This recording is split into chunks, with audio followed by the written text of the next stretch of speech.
আসসালামু আলাইকুম, আশা করি সবাই ভালো আছেন। আজকের বিষয়টা হচ্ছে জনাব আসিফ মাহমুদ সজীব ভুঁইয়াকে নিয়ে। জুলাই অভ্যুত্থানে বৈষম্য বিরোধী ছাত্র আন্দোলন এবং তার ভূমিকা অপরিসীম, অন্যতম, ওইটা আমি বিশ্বাস করি এবং আমি সেটা প্রত্যক্ষভাবে দেখেছি। কিন্তু শেখ হাসিনা স্বৈরাচার সরকার পতন হওয়ার পর সে যখন উপদেষ্টা পদে পদোন্নীত হয়, এরপর থেকে তার বিভিন্ন কর্মকাণ্ডের কারণে আমি ব্যক্তিগতভাবে হতাশ, এবং উপদেষ্টা হওয়ার পর থেকে তার কর্মের কারণে প্রতিনিয়তই সে সমালোচিত হচ্ছে। তার মধ্যে সমালোচনাগুলোর মধ্যে অন্যতম হচ্ছে যে তার পোশাক। এখন ডিজিটাল দেশ বা উন্নত বিশ্বে সে আধুনিক পোশাক ব্যবহার করবে, পরিধান করবে, ওটা নিয়ে আমার কোনো ব্যক্তিগত বলা কিছু নেই। তারপরও ওইরকম অবস্থায় থেকে 10 জনের কথা চিন্তা করে, দেশের মানুষের কথা চিন্তা করে লাক্সারিয়াস লাইফ লিড করুক, কিন্তু শো অফটা করা তার উচিত না, যেটা আমি মনে করি। তারপর হচ্ছে যে তার লাক্সারিয়াস গাড়ি, তার এত ইনকামের উৎস কোথায়, এই জিনিসটা নিয়েও জনগণ খুবই সন্দিহান যে সে কীভাবে এত লাক্সারিয়াসভাবে চলাফেরা করতে পারে। ইতিমধ্যে জানতে পারতেছি যে সে নাকি হেলিকপ্টার ছাড়া চলাফেরাই করে না। এটা অবশ্যই নিন্দনীয় একটি ব্যাপার, কারণ সরকারি কোষাগারের টাকা এভাবে অবচয় করা উচিত না, যেটা আমি মনে করি এবং দেশের জনগণ মনে করে।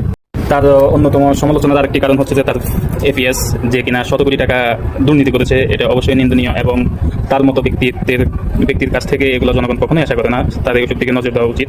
তার আরেকটি বিশেষ সমালোচনার কারণ হচ্ছে যে তার বাবাও বিভিন্ন অসামাজিক কর্মকাণ্ড দুর্নীতির সাথে জড়িয়ে পড়েছে, এবং সেটা ইতিমধ্যে হচ্ছে যে দেশের জনগণ দেখতে পাচ্ছেন, এবং কি এগুলা দেশের সর্বত্র যেই গণমাধ্যমগুলো আছে ওগুলো তো বিশেষ করে সংবাদ মাধ্যমে সংবাদ প্রচারিত হয়েছে। তার মধ্যে আরেকটি কারণ হচ্ছে, সমালোচনার অনেক বড় আরেকটি কারণ হচ্ছে যে জ্যাগিংয়ে তার ব্যাগের মধ্যে ম্যাগাজিন ধরা পড়েছে, এবং কি সে এটার খুবই হাস্যকর একটা জবাব দিয়েছে। সেটা হচ্ছে যে এটা নাকি ভুলবশত। ভাই, বন্দুকের ম্যাগাজিন আপনার কাছে কীভাবে আসলো, এই জিনিসটা জনগণ জানতে চায়। ভাই, এগুলো তো আসলে উচিত না, আপনারা জনগণকে এইভাবে। তার মধ্যে উল্লেখযোগ্য আরেকটি কারণ হচ্ছে যে তার ব্যাগের মধ্যে ম্যাগাজিন পাওয়া, এটা অবশ্যই হচ্ছে যে মনে করেন একটা নিন্দনীয় ব্যাপার। এই জিনিসটা হচ্ছে যে আসলে গ্রহণযোগ্য না, এটা অপরাধযোগ্য। ইতিমধ্যে সে তার এলাকায় বিএনপি শূন্য করার জন্য তার অনেক কর্মী নিয়োগ দিচ্ছে, এবং এই দুপক্ষের বিএনপি এবং তার যে সমর্থিত দল এনসিপির দুপক্ষের মধ্যে অনেক বড় সংঘর্ষ হয়েছে, সেখানে প্রায় সাংবাদিক সহ 35 জন আহত হয়েছে। তার মনে করেন আরেকটি বিষয় যেটা আমি দেখলাম, সে খুবই দাপট দেখানো খুবই পছন্দ করতেছে। সে হচ্ছে যে ইশরাককে মেয়র হতে দেন আদালতের রায় দেওয়ার পর, এবং কি সে বাংলা ভিশনকেও হুমকি দিয়েছে। এই জিনিসটা নিয়েও আমার ব্যক্তিগতভাবে আমার থেকে তার এই কর্মকাণ্ডটা ভালো লাগেনি, তার এই জিনিসগুলো এড়িয়ে চলা উচিত। তারপর সে বিসিবির সভাপতি ফারুক খানকেও বিসিবি সভাপতি পদ থেকে অপসারণে শুনেছি তার নাকি বিশাল হাত রয়েছে, তার ইচ্ছাতেই সব কিছু হয়।